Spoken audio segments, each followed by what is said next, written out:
Hello guys, magandang tanghali po sa ating lahat. Ang video ko ngayon ay gagawa tayo ng Arabian shawarma. So panoorin hanggang dulo ang aking video guys at doon nyo makikita ang aking mga sangkap at ituturo ko rin sa inyo kung paano gawin. Saktong-sakto ito sa inyong pananghalian or pwede rin siya pang dinner guys. Meanwhile, hindi sila mahilig magkain ng rice dito guys, once a day lang ang rice. So lagi nila ito pinapagawa at isa sa mga pangunahing pagkain nila itong shawarma.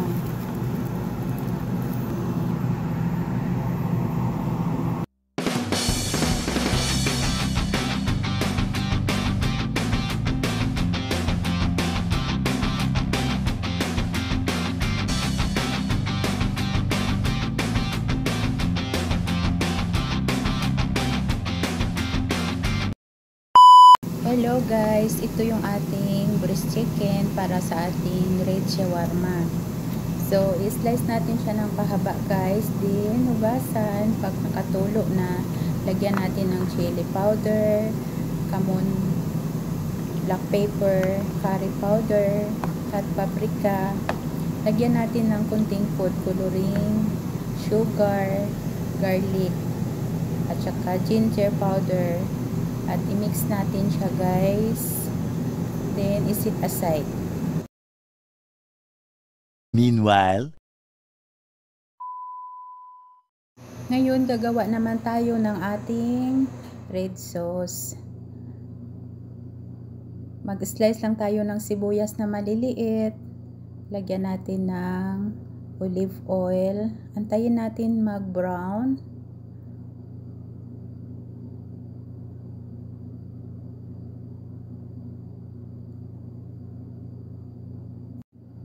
At ilagay natin itong ating mga sangkap. Isang kutsara na tomato paste. Maglagay tayo ng salt, black pepper, kamon powder, curry powder, garlic powder, ginger powder, Maggi, sugar, food coloring konti, cooking cream 1/4 glass, at saka fresh milk.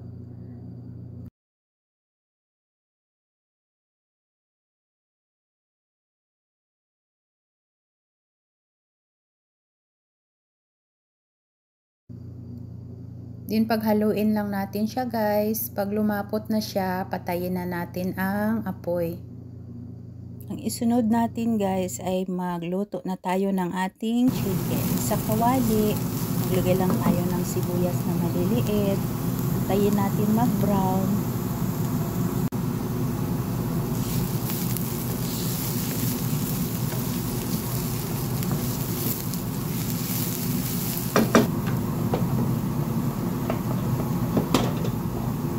Ilalagay na natin yung ating chicken para mabaga pa natin siya ng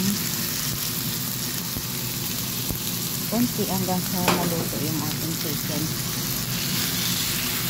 So, hitayin lang natin guys. Paghaluin natin ang sibuyas at yung ating chicken.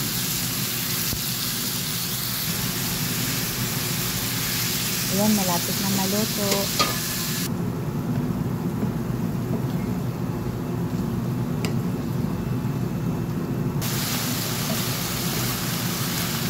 Wala na siyang tubig, atin ang kapatayin ng apoy at ating palamigin kunti bago natin balutin.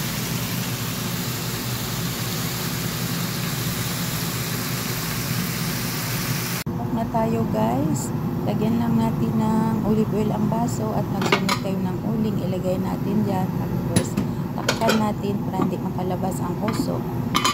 Ngayon, tayo ay magprito ng ating patatas. Maglagay tayo ng kawali, painitin lang natin at lagyan natin ng mantika. At painitin natin ang mantika ulit bago ilagay ang ating braised na patatas para sa ating shawarma. Ayan, yung ating patatas. Pag mainit na, saka ilagay yung ating patatas.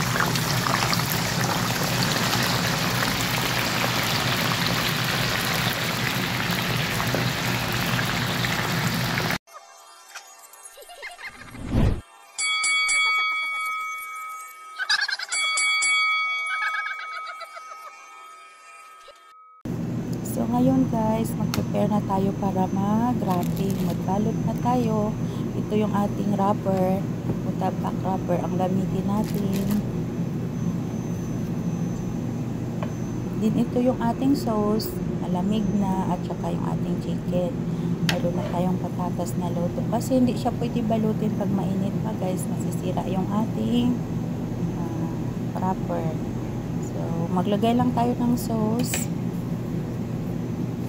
Din lagyan natin ng chicken.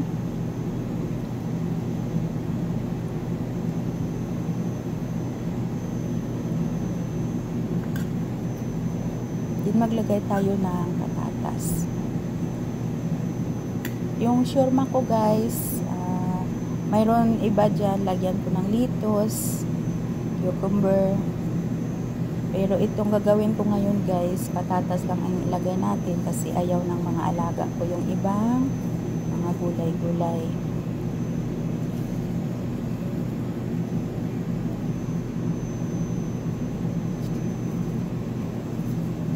Kailangan natin ingatan sa pagbalot guys para hindi mapunit yung ating wrapper.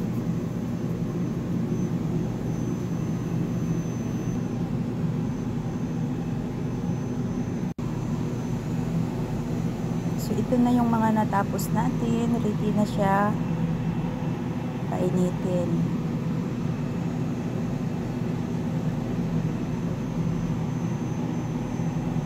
So, sa kawali, lagyan lang natin ng olive oil. Painitin natin bago ilagay ang ating mga shawarma.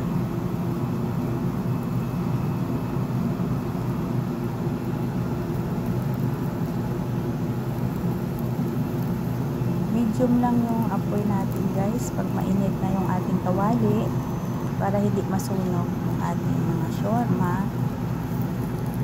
After ng 1 minute, iikutin natin siya. Check natin kung nag-brown na siya.